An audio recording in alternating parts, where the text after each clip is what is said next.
غير dalkan aynu ka hadlayna qadiyada ogaadeen sideedaba wal waxoogaa inaan dib ugu noqono waa qadiyad noocee ah diiniyan mowqifkeedu muxuu yahay ma qadiya waajib aba ma mid ihsaani aba oo qofkii wax ku tarana oo maarta u banaan tahay qofkii kalena mise waa mid maxduur ah oo la isu diiday oo leeyahay xal laga qaban marka oo rays horta waxa weeye ilaahay subhanahu wa ta'ala quraankiisa wuxuu ku yiri udina lil ladina yuqatiluna bi annahum zulimu wa inna allaha ala nasrihim laqadir hada lil ladina marka la leeyahay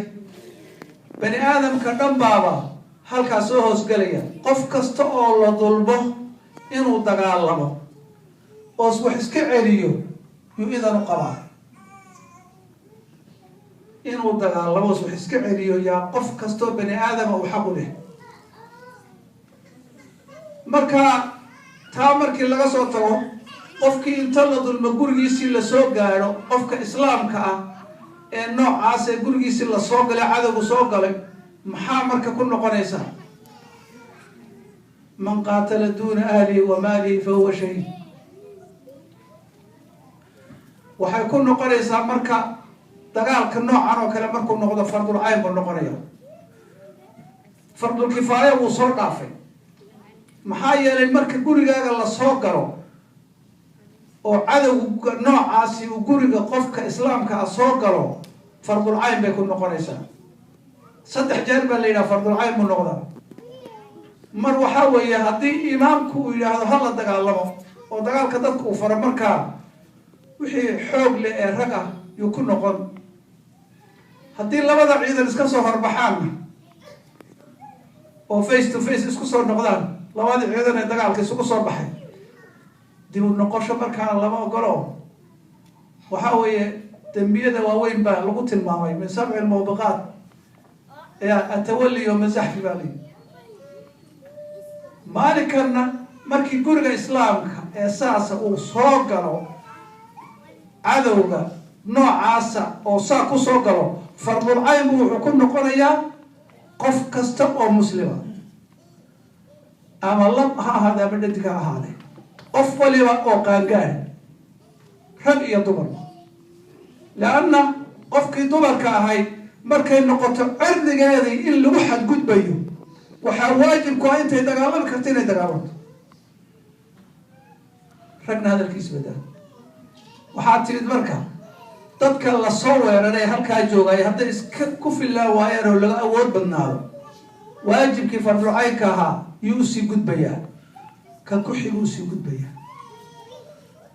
haddaba ogaada maanta dagaalka ogaadaya ka socda ee cadawga Itoobiya la isku hayo qof kasto islaam oo geeska Afrika ku nool maanta waajib fardul ayn ku yahay intii dood ka qabta maxamed Soomaaliyeed halka aw timaado discussion intii dood ka qabtay ha timaado intii dood ka qabta ha timaado waa fardul ayn marka fardul ayn-ka salaadii soomkii oo kala qofkii guta teedu leeyahay guda waayeen ilaahay ba kala xisaabtamaya dhinac noocaas u noqdo dhanka kaleeto waxaa weeye isagoo xaalku sidaa yahay ka hor yimaada ee dhinaca cadowga mara ee ka hiiliyana nooc uu noqonaya marka diinka baxweeye kaasi ninka u hiiliya ee khiyaarkiisa ugu hiiliya dagaalka maanta ogaadaya ka socda Itoobiya iyo Malizinaga rejiimka socda ugu hiiliya waa diinka bax intii dood ka qabtay ha timaado taana waxaan u digaynaa dadka islaamka ah ee meesha isugu yimid ee Soomaaliyeed qof walba adiga naftaada wax u tar maxay tahay waxa u taraysaa faralka ilaahay ku saaray ayniga gudo aday dantaada tahay don't bother about it and whether you're horricine and the foreign in a Takahukamati in a Somali here, Scully Loka save yourself from hell. I don't want to tell the narcotic bad. Hadad Kumpir told the Karamat Mahayari Markadal could not eye. Kola Kale, but the Dagaka so Galina Sawat Kayavali Halal. Sama basiir kiisoo garab istaagay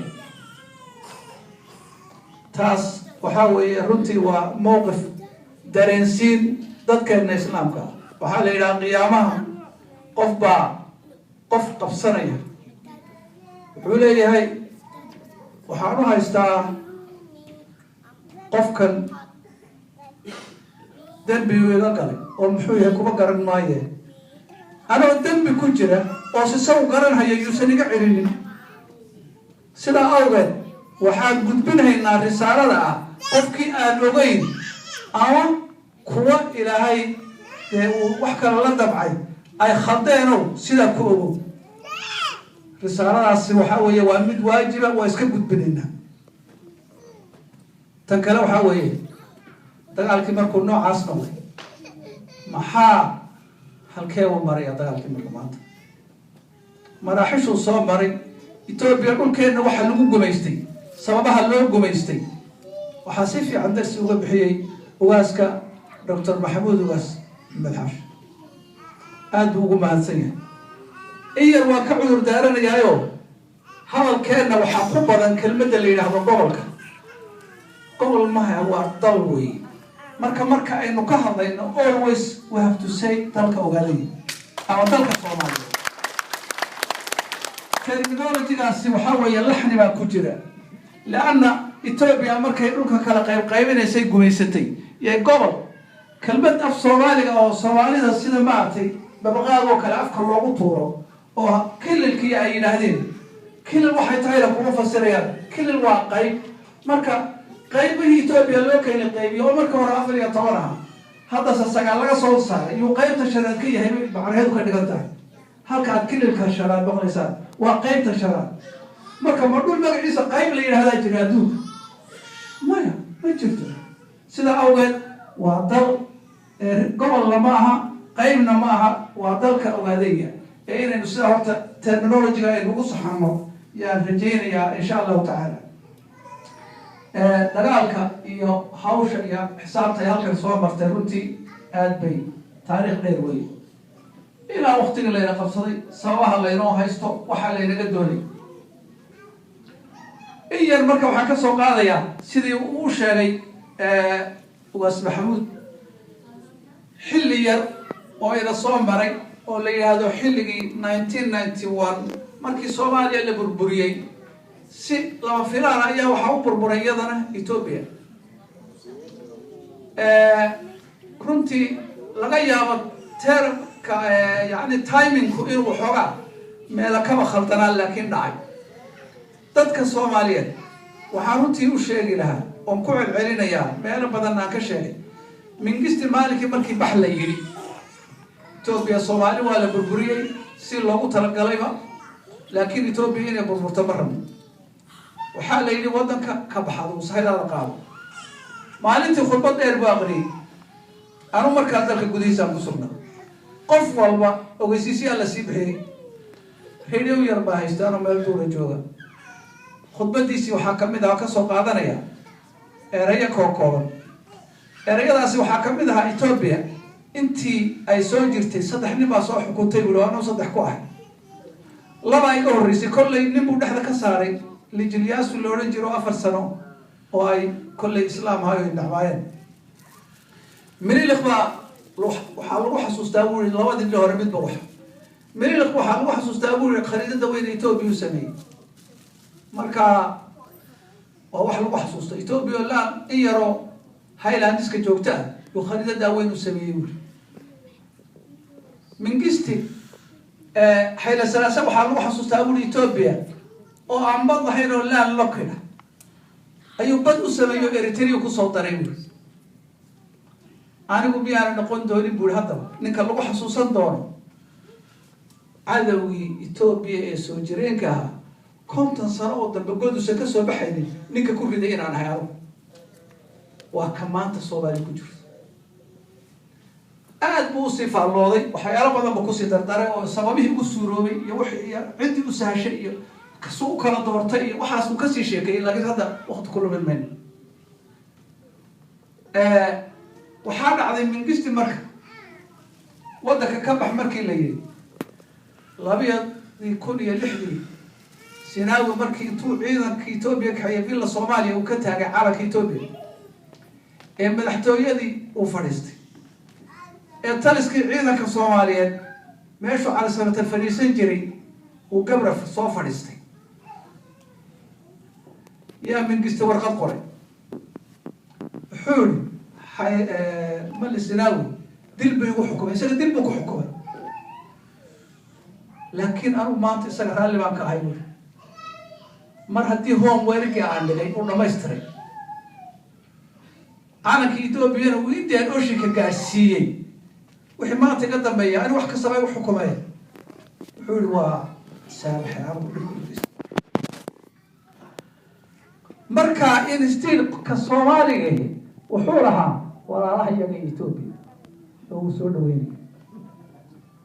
لولا مركا سيدير يترتب كريا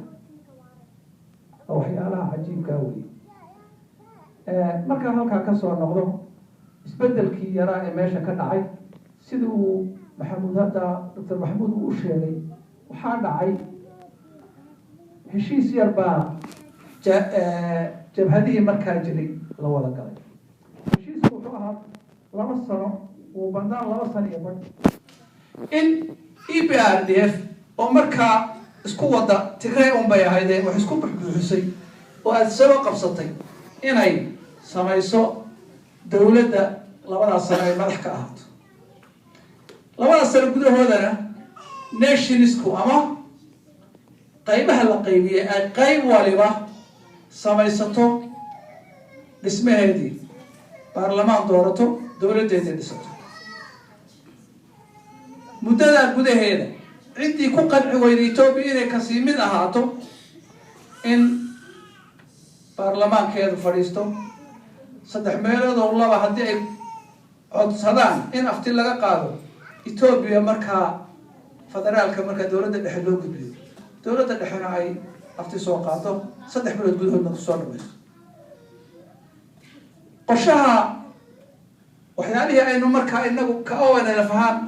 aan hoosta ka xariiqaynay iyagu ujeedadooda inkastoo aan isfahmaynay laakiin aan isla gaadaynayba ka mid ahay qorshihii nooca dadka saxiixaya Eritrea kamid way markaa Eritrea abla garaysay 93kii aftidii baan qaadnay tiri wadankeedii ku xireen 93kii markii Eritrea xorowday waxaa la bedelay qorshihii charterkii inta la laalin ya oromada horta laga takhalusay innagana already waxaa la yidhi inta ayna arrintaasi dhicin waa in aad soo diiwaan gelisaan dhammaan qorshayaalkiina oo dhan charterkiina waa la laalayaa dastuur cusub baa la samaynayaa constituent assembly baa la dooranayaa sida awgeed wixii hore waxba kama jiro ala kulli xaal maalinkaasi dagaalka horta maanta socday u bilowday dagaalku muxuu ka bilowday maalinkaay oo aan inay ogolaato qayb aan ka go'aynin oo Itoobiyaan inay haato oo ogaadaya ay su'aasheedu ku dhamaato no more colonial question halka ku baabado oo 1993 December yaa marka go'aan golihii dhaxgaari laba soo garb istaagtay inaan Itoobiya inay ogaadaya ka mid noqotay su'aal dambe oo laga hadlo dul Soomaaliyeed oo la gumeystayna ay halka ku baabado aan ogolaano inkastoo ay tahay wax organization oo ayna xaq u lahayn iyo in dagaal la soo qaado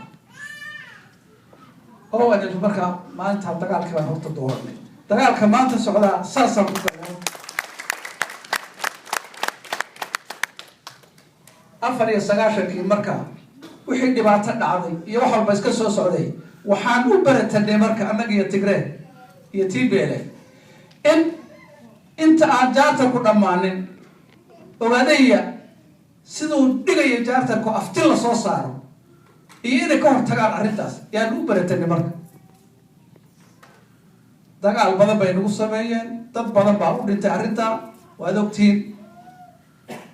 mas'uuliyiinta qabdahri kuwa kale goday ku wardheeri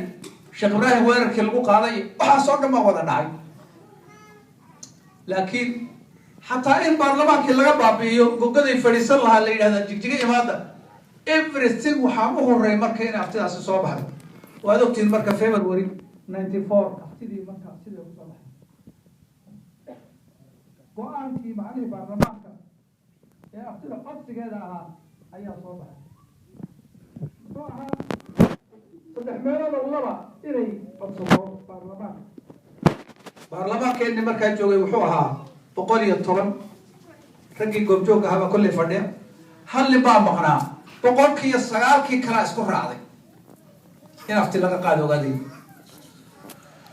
warqadiina saa lagu qoray horta weerarku maalinkaas soo bilowday dagaalku maalinkaas soo bilowday soo ogaad April 20-keedii soo gargo aan fadhino kulli hawluhu badan soo dhaceen yaa weerarku maalinkaas gorgaala soo weeraray awoodda ciidan dhaqaale iyo bulsho ee oo wada markaa hay ahayd saddexdaa markii la eego awoodda u xoog badan ay ahayd awood bulsho 91 laga bilaabo June ilaa April 94 building society oo macnaheedu kaada dhisida oo iskuul ayaan gargoa ka furnay oo socday dadku marka hoos buu ka dhisnaa oo kaada kala soo dhisay laakiin dhaqaaliyo ciidan midna ma aanan helin maalintii dagaalku markuu lagu soo bilaabay 200 biro Ethiopiana iyo 80,000 shilin oo Soomaaliya 100 bir wax yar ka hooseysa yaan horta hay cash kan maalinka haysanay laba baabuur oo shidaal lahayn waa haysan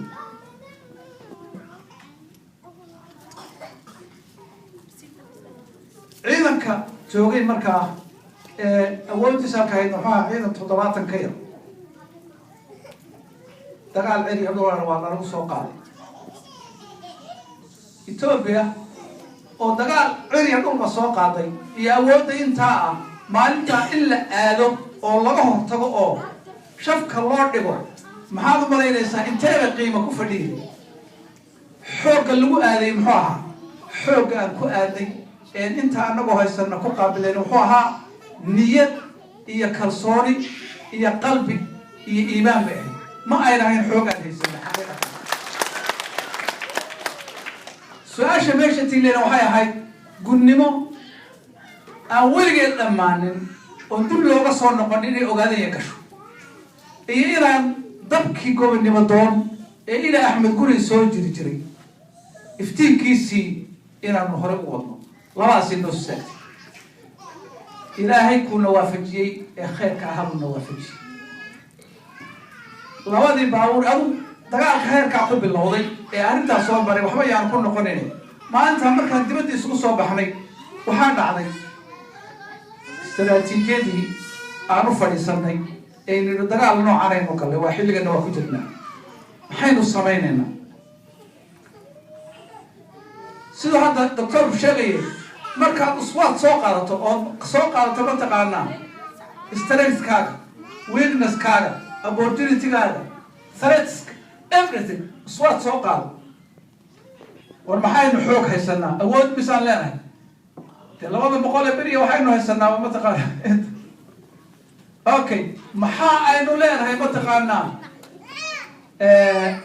threats-ku muxuu yahay threats-ku waxa weeye Soomaali oo dhan way burburtay Ethiopia jilbaha u dhaqaysa oo lugaha ka dhulkanaysa adsaba laga wada xukumo nimba buu dilayaa adigana qabiil bay ku artay qash iyo waxa ay isku dilayaan dadkii reer Ogaadaya intuu qaxay oo Soomaaliya u qaxay 77 iyo haddana dhammaan soo qaxay iyo meel kale wax u qaxay dhulka la daasay cid waxay saama jirto wal Ethiopia geeska Afrika yaa loo wakiishay sida meesha ka muuqata helicopteradii ayaa sana lagu mataqaanaa la dul soconaya taagiyadii soo soo kaxay threats kuwa sida xoogii bay haysataa dhaqaalii bay haysataa Soomaalidii bay haysataa kulli bay haysataa laakiin opportunity ka haysataa maxay tahay ka ugu horeeya waxa weeye are we right sax ma nahay waxaan xaq ma yahay horta xaq ku dagaalamayna haabay noqotay waa awoodda ugu weyn ee marka aad xaq ku dagaalamaysid awood u dhigata ayna jirto qofka hadduusan xaq ku dagaalamaynin waa weak waa daciif xaq baynu ku dagaalamayna ha maxay tahay dadkeena ha jabeen ha daciifeen wax kastaba ahaadeen inay Ethiopia noqdaan oo ay dhinaca Ethiopia ma idinka dhignin ma inaga garaysanayaan waa maya si kastaba ha ku diideen laakiin inuu Ethiopia cadow tahay oo la dagaalanto qalbi iyo qowlba uu ka ogol yahay waxa haduu santa kugu tarin inaad saxtay uu ka ogol qadiyada Soomaaliya history-ga way threats-ka maxaa kamida maanta taariikh mistake ama khalad taariikhi oo weligeed laga soo waqsanin soo gali mayno haddaynu maanta qadiyada dhigno taana waxa weeye sharaf bay noo tahay oo waxay tahay opportunity aan haysano inaan calankii aan dhulka dhigin aan raayatu Soomaal aan kor u hayno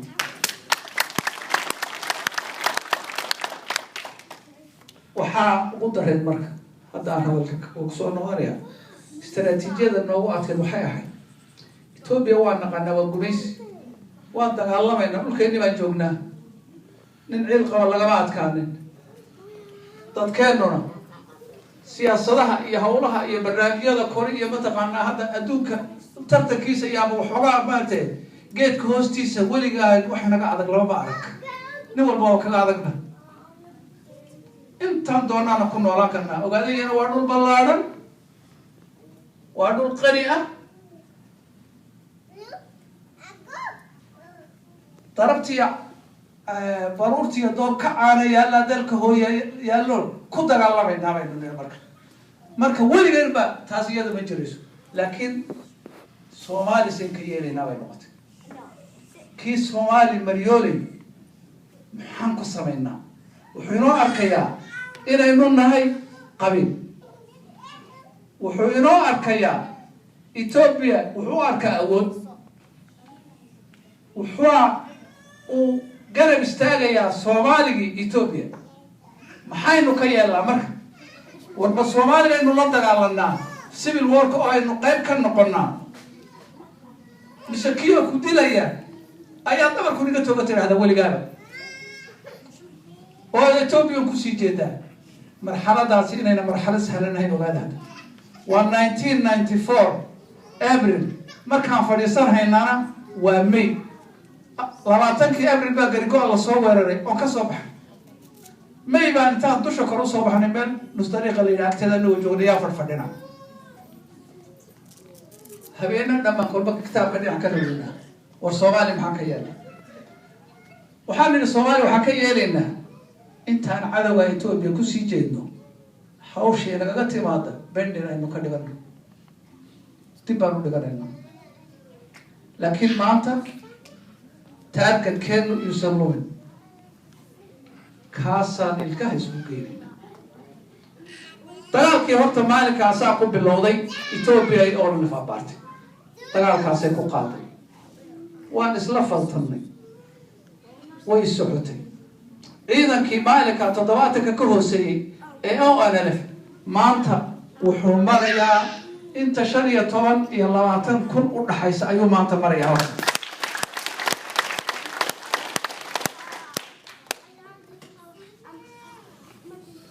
فلله الحمد وحاطر إثيوبيا قرشها يبرك أن نقول دجال بس وحاها إن يكسر أفجرتهم دجال كان متبلوينا حيالي كوبجوك بهاي تبرتي عرقتها وحري عرقتها opportunity أنه هيسدين كل شيء الشعب من تكا حرنا ودونكا ولي إلا اللودينين بقول يلا ما تكسر الشعب اللي هيستي حلق ولي ما المهم ما لنا كورسا ولي كمان ريرو قادية أو صوماليا أو أمحار كورسدا على العرق حتى إن عذرا أي هاجرتي قامة القيامة عن هالقف أو حبشي الدين تيسلق بدل جرين كل صوت المويه أو للصوت حدودي سلوك صوتك أيها وحال علي إن ما تقرنا تراكي وحيسكون ودين إنك دربسة نوح الأيام لكن ما ينقل على كل حال شعبي كيما برك يستاهل ودرالك حوقا كيري حال على مركب حقيقة المركب رنت كهرو هذا الكون ديرانا كيابي سوالي إثيوبيا مركب أبارني وأن كأت كان مركب إثيوبيا إذا كأت كان وحا كودليلة إذا كنت أهائي قديه أودي يفلتك هلكا سوقاري وقادا يدلك وحوكك وبي هاي سغال قبل كلمة قبل كسيان تيدان سغال قبل بكك وبي وسغال زون بالي هذا ولي رفلي إيريا دا شام بقول إيا كونتن كل أو كيلومتر سكوير وي صوماليا وحيا هاي نحب بقول إيا كونتن كل بريتو كير يا فين أولي أساس استبى للصين تذكر كنا وحا كمبيوتر كي دكتور محمود باوغاي ويدميين شن يتون مليون بصوص صاري 95 كي مركع 70 ويكسر قريا إن هو دولك برواقضة يا دولك يا وحا صور له يا أودا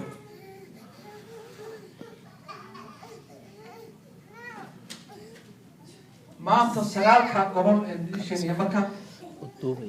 هل قبل ولي عيدكم موسم كهري هل زول وهذا كان حقيقة هذا الشيء وحوي والإيمان سهم كادر ورجلين إيو براروجين ويكادا ويكسرتها لكن عيدا فلطبة يا ولي موسم كهولجلين شنيله تمبريري والله هولجلا كله والله صلوا تضرب كريزونا وحاول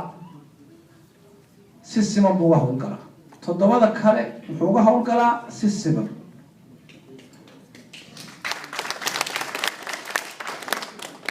من جند ركت هذا ماشي اللي رقبري لأنك يقانا رك يقانا جوجة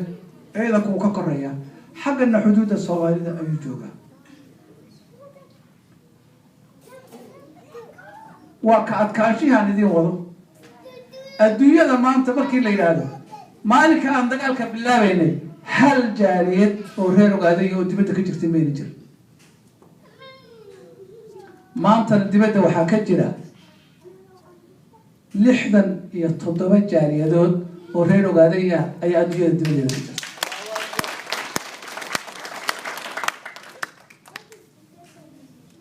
إنجليز كل حوالين جري على كإنجليز قرحة كمان عظم على كأول لفنا قرحة كمان عظم مانا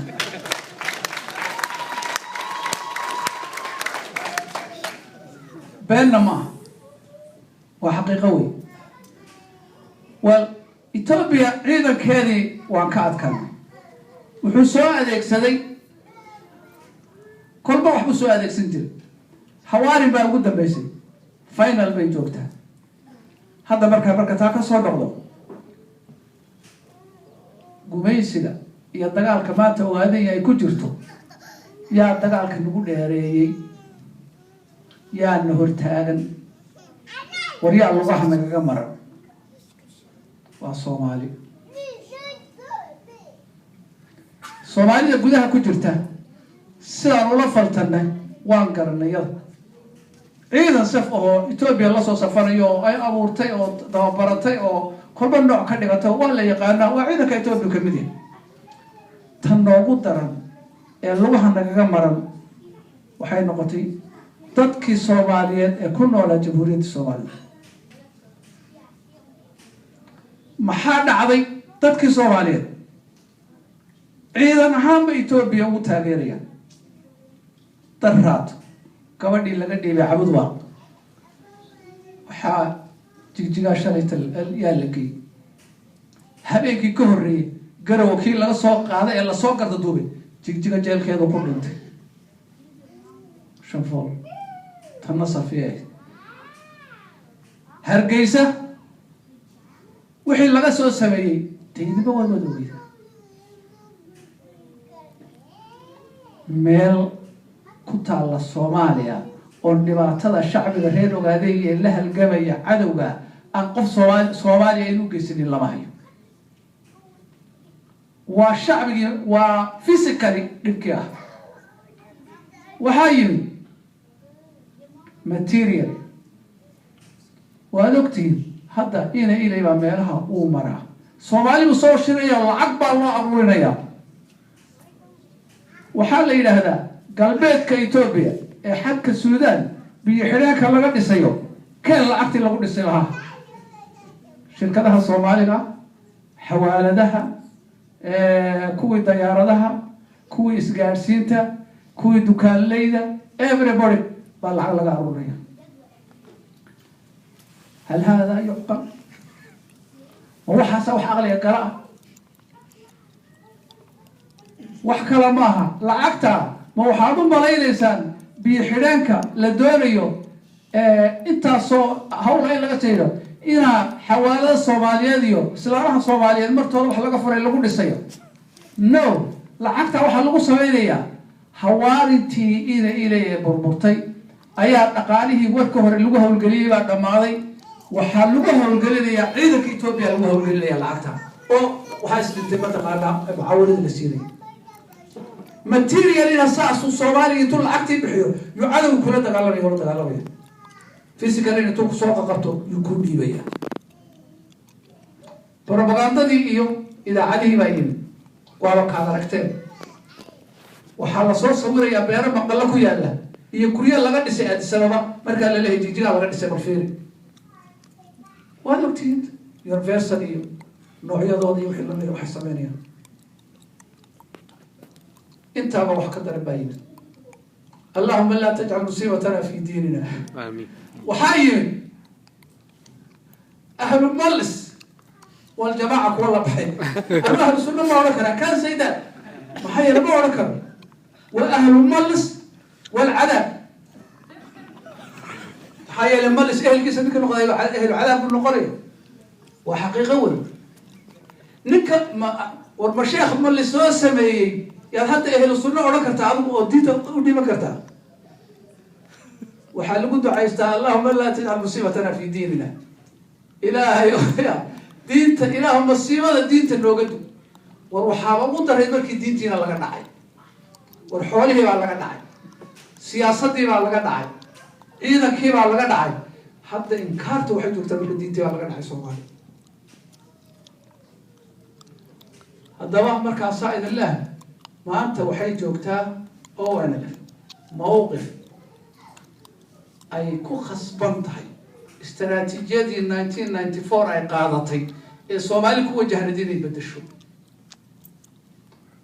إذا الصوماليين يسكن نقطة يدوب حسابتهم dadka Soomaaliyeed marka waxaan u sheegaynaa ee sharafta leh ee qiimaha leh inay arrintaa dib isugu noqdaan kuwa dulliga ee Soomaalida halkaa dhigay qadiyadii ummadii Soomaaliyeed iyo min jaxaaminayana waxay matilayaan oo sheeganayaan in shacbi Soomaaliyeed soo dooranayaan oo shaqaynayaan أي ماذا حويهن شعب الصومالي ودي بيسقون قال لنا مسجد كاسان وقد بيننا شعب الصومالي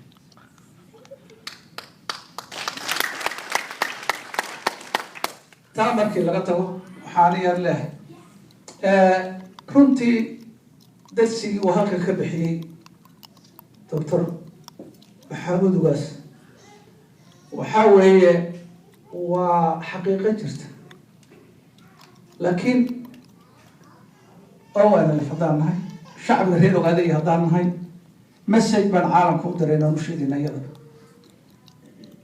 جيس كافريكا وحا laga rabo kow waa dhaqaalaha sooba resourceska ku jira in la isticmaalo laga faa'iideysto laba waa waxyaalaha cudurro hadda soo korkordhay oo meelaha ka socdo la yiraahdo deganaansho ama stability oo minted iyo argagax iyo seeflabood iyo wax la sheegayo labada deganaansho stability in the whole of Africa resources ka wada la isticmaalo midna ma dhacayso inta ogaadan yahay gumaysi ku jirto the world must reconsider ra'yiga uu qabay hore ninka yiraahdo maanta geeska Africa ayaa wax ka sameynaya powerka iyo miisaanka maanta reer ogaaday iyo ONLF aan indhihiisu ka boodana khalad taariikh u galaya oo xaqiiqo ah it's a mistake qof kasta oo ama geeska Afrika ku nool ama caalamka taariikhdu way isbedeshay waxaan leenahay waa ma dhacdo weeye in resourceska ku yaala geeska Afrika la isticmaalo ogaadaya oo qadiyadeedu xal daa'ima oo waara aloohi waxaad ogaataan geeska Afrika haddii ogaadaya la xalliyo inay ka dhacayso barwaaqo iyo deganaansho daa'ima waxaan dhici doonin oo Ilaahay waxa xaq u ah hadda kuwayaalka maraakibiya ciidane Indian Ocean-ka iyo Red Sea-ga lagu soo tubayo ee la leeyahay burxalbadeed baa lagu ilaalinayaa ogaadaya xornimadeeda oo la helay in baa ilaalin karta why لأنه وحويه محابر عبادات كان وحاكين ظلمنا إيو بابيسكا إيو كاجادة إيو دوليغا أمدا الصوماليات لبضي يكبش أمدا الصوماليات إنا يبرواقودو إنا يدكتو إنا يطمتا قانا rule of law أي مرتو وحيكون حرمتها يوغادين يحرمنا وأنا حقيقة محايا لي إثيوبيا أيا لبعتدن أردنك الدنبيس إثيوبيا ogaaday intay gacanta ku hayso qof Soomaaliyeed oo noolaadiyo deganada mid ma ogolaan inta tabarteeda marka qof kasta oo Soomaaliyeed bal dib u xisaabtano religiously aad naftaada is xisaab war maxaad ku jirtaa are you right or wrong هل أنت على الحق أم على الباطل حسابي أو حق الرع صح يا خالد صح الرع دم تالا أديك رع ومدى الصوماليات إيو مستقبل كذا كفكر ما حد اللي وجرته وحالينا مركز عالمك حديدة كان عشان جيسك أفريقيا للدنيا قفك الصومالي حكومة جيسك أفريقيا وحقيقة وي وخلط قفك ليا إلى إثيوبيا كي هايلاندرسكو أي حكومة تارع عالمك أكو خلطة لكن تستبع لصمعينيا يا سينو تستبع موجيوس حقيقية لغربا تإنك علينا غربا dadka Soomaaliyeed marka waxaan leenahay ogaada waxa jirta qaar baa waxay ku oranayaan waddanka khayraadka ma la soo saaro oo dadkan oo gaajada laga biirhayo kana la sameyn lahayo example waxa kugu filan ninka Ethiopia bank World Bank u joogay example Dr. Mahmoud Yunusiyay ogaas maxay tahay warbarwaaqada ogaadaya وحبط بها هرتاغن هرتا حبط لكن markay siidayso waxa loogu talagalay dadka ee loogu talagalay qof Soomaali ah maalinkii xabadaasi danto waxa la soo dajinaya 8 milyan 2 milyan baa la soo dajinaya resources kiira iyo khayraad kiira waa lagu quudinaya waxayna noqonayaan kuwa dhulka camira qofka Soomaaliga ah waxa la oranayaa Soomaali meesha jiray aad u noqonaya qof Soomaali xanka ka sokoyn doono dambe jiriyo waxaad ogaataan haddii aan xabadaasi jirin qof kaliya oo ku nool inuu jirin gadin maanta Chinese ku adogtiin hadeer haddana soo noqdeen mar labaad kay soo noqdeen dagaaladii ka dhacay iyo inta ku baabaaday waa la qarinaya attempt kale soo sameeyeen finally way tageen waxay yiraahdeen ila solution loo helo ماشي وحبك بقى wargambeello ma dagaal ba ka socda waa labada meelood ay mataqaanaa ku yaal dhulka maartay maanta nacfi ugu hadhay gambeello laga qaaday xabad waliba meena rid maxaa loo qaatay because xabad meena riday maxaa teena wali loo qaadan leeyahay because waan diidanay xabad meena haysan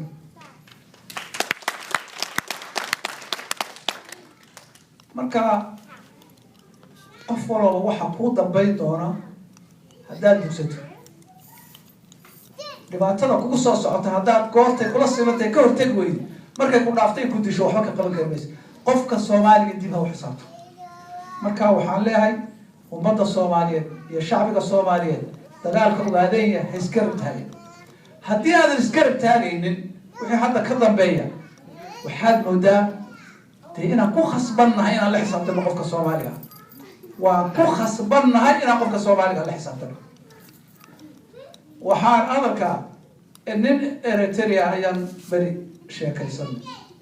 waxaan ku ri Ethiopia markaad qabateen xoogii qabtay idinkaada haydeen ummadda Soomaaliyeed baa idin caawin jirtay tiidan dhistay baan ahayn kanaan ahayn waa ciidankiina aad ogaaday u soo geliseen ila tigreennimo soo gaari karin markaas haba la tabar daqaaday su'aashi jawaab gaaban buu wuxuu yiri waan ogahay inay khalad ahayd لكن حرمة إريتريا قشة because قبتها أنا اللي يصير كل اللي يصير دايم بتوع بينت هذا كله اسمه خطأ هذا حرمة دي وقادية وريا الصومالي مريالي هدي كفر سوى إذا الله كل مرات ده اللي كويني يعني كان أقول مصر عرى سعرتني تبكي الصومالي دي بيسوون له وحنولنا this is a message وياه وحنولنا قفك الصومالي هل كان وحلوة بحراء هيك يهو هقدامه انت كسي بدل برك الله بس يعطيك سكري هكذا ما يدري لي هذا قف صوماليا كمان فرح سن ما ندي رجاليا هذا قف صوماليا حبة النظر يكون نقطة لكن هذا الدعاء يسكون كذبوا إذا كم حسابي صومالي الله حرق وحجوجا that's كوسكاس صومالي الله حرق وحجوجا كفروا دورتيوي فروا دورتوس له مدحوينه هي سيراي دورتوس له مدحوينه هي مسكر برديا كو كلا جري او تاني وايدو من هذا النوع نممتش waxa sameynaysan marka waxa way Soomaali wax tuusan okay haday la tahay yuu ka cabsanaya su'aashu maxay tahay ma farao ka cabsanaya mise Soomaali ka cabsanaya mise Ethiopia ka cabsanaya Ethiopia hadu ka cabsanaya Ethiopia ana la dagaalamay isaga xul xoor jooga buu la dagaalamay iska celi maxaa meesha lagu dulaysanaya Soomaali la xisaabtamaya waa ka way waa ka sameynaya kuwa waxan ka sameynaya ee daba taagan that's the truth ku waa taas way runtii marka aad iyo aad baad mahadsantiin wada yaa xoro tawadil ku dhaco am xaana jacayl ku dhaco wassalaamu calaykum waraxmatullahi wabarakatuh